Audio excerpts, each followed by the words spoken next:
And what I say by that, they were angry because they wanted to come, but they told me they stopped coming because they didn't want to sit there and listen to some of the stuff. Now, that's straight from them. Somebody can say that I'm saying this, but I heard it from them numerous times. So I'm trying to bring a different tone to this. You know, we need a new tone. We got to bring people together. Is it easy? No, I know. That's like fixing gas and water sometimes. I understand that. I'm tough-skinned. I'm thick-skinned. I understand that. But I listen. I will talk. I will give you my opinion. I will stand for something, and you'll know where I stand. So what I'm doing is asking for your vote. The election is November 3rd, which is Tuesday. Early voting already started, and I voted today. So I encourage you all to vote downtown. Saturday it starts at 10, ends at 3 at Royal. I'll be there. So I encourage you to vote. If you want some new leadership, I ask for your vote. And again, thank you all for coming out, and thank you, Northwest Observer, for hosting this. Thank you very much. Thank you, Don. Jeff, your 2-minute wrap-up. So I too want to thank each of you for coming out today. I know sitting here for two hours is certainly a sacrifice, and I appreciate you coming out and doing that. You know, I said it earlier, what you see is what you get. If you don't like it, there's nothing I'm going to say to convince you. If you like what I've said, if you like what I represent, then I appreciate your support, and I ask that you vote for me. I got to tell you, every government starts small. Our own federal government started small many years ago.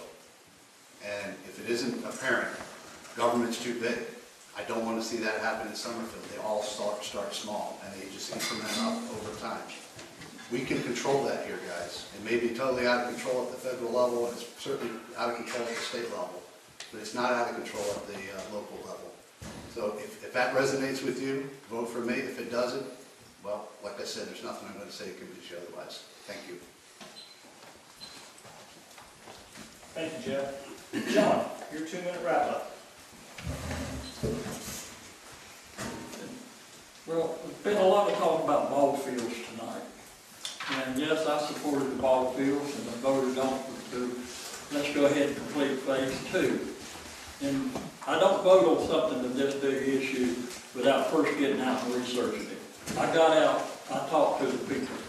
I talked to the people who were using the field. I talked to the players, the kids, talked to the coaches, I talked to the parents, and I heard a lot to talk about the fields that we had and how much we needed the new field, and how late the kids had to stay up and play at night because they didn't have enough field for them to play on. A lot of them said we got to go outside of Summerfield, go to Kernersville, Brown Summit, just so we can play a game.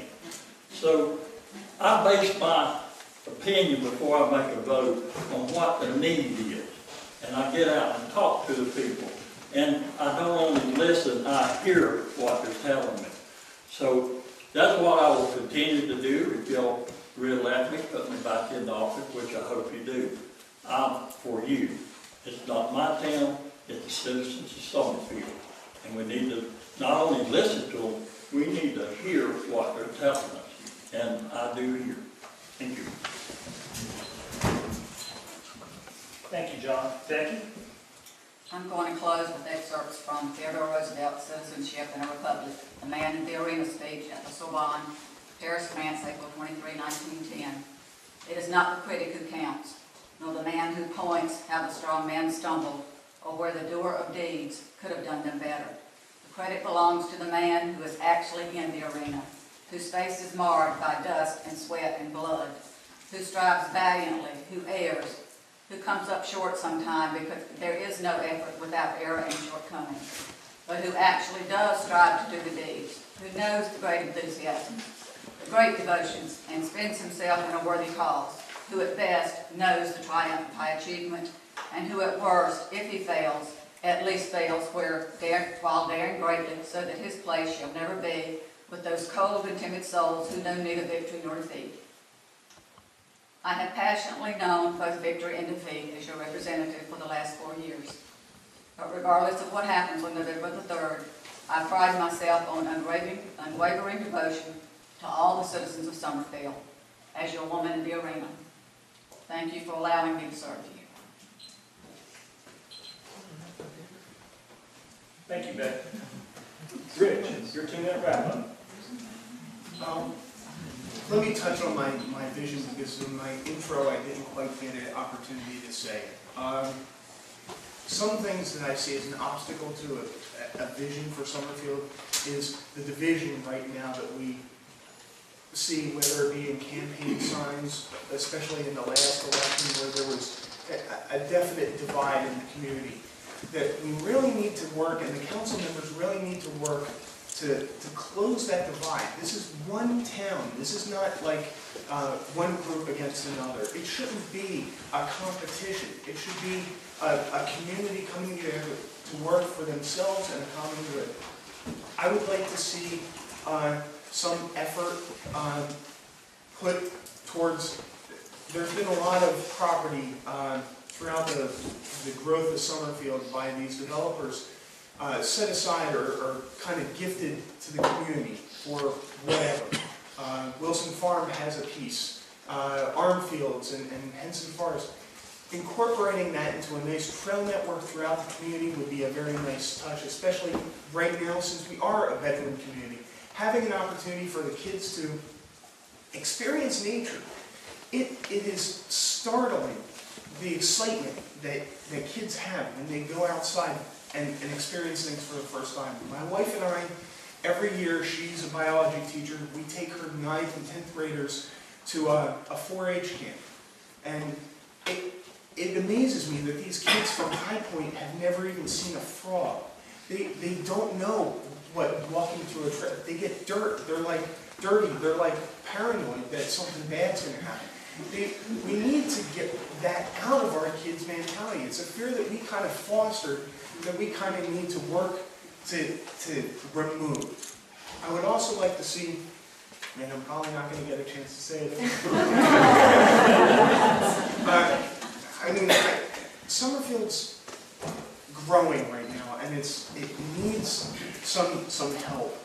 That it needs a strong leader to lead this community, not divide it any more than it already is. Thank you, Vic. Sorry. And Diane, your 2-minute wrap-up, please. Again, I'm sorry. Can you just rebuttal on what Rick said about the dirt getting in your hands? I like dirt. Diane. Again, I'm just saying I want to ask for your vote on November the 3rd. I believe in my past experiences. Now, my husband and I have run a couple of small businesses, personal businesses. We know about profit and gain. We know about putting back into the bank, or you won't have any money in there to write a check on. We know about these types of things. We know you've got to be busy. You've got to be talking to people, because of both the types of business we were in were sales. You've got to be talking to people, you've got to be getting their opinions, you've got to see their needs, you've got to see their wants, you've got to help them learn the balance there, because we don't always get what we want. And as a community, if we work together, if we, one of the last phrases I had to say in the letters that I'm sending out said, let's work together for Summerfield to preserve yesterday, encourage a rewarding today, and build a productive future that represents us all. This is about Summerfield, folks. This is not just about me. Sometimes I can change my opinion, and I will change my opinion. You show me good reasons. And I hope that you will let me do the same thing. If I ask you to change your opinion, make me show you the reasons. Make me convince you what is good for Summerfield. Thank you so much. And before I have my closing remarks, Patty, I'll give it to you, Mike. I just want to remind you again that you will have one vote for mayor, and you will be electing 2 candidates for town council. Video coverage from tonight, again, it will be at www.nwobserver.com. Rich, thank you for copying all of the candidate bios and the answers to 4 questions that were posed for publication in the Northwest Observer are also on our website. And I just want to point out one thing. There's a difference between just watching the video and being here. All we can do is give you the opportunity. You took it. A lot of the questions during the last 45 minutes, those were your questions. So that was back on your shoulders to determine what you felt was most important and what you wanted to know.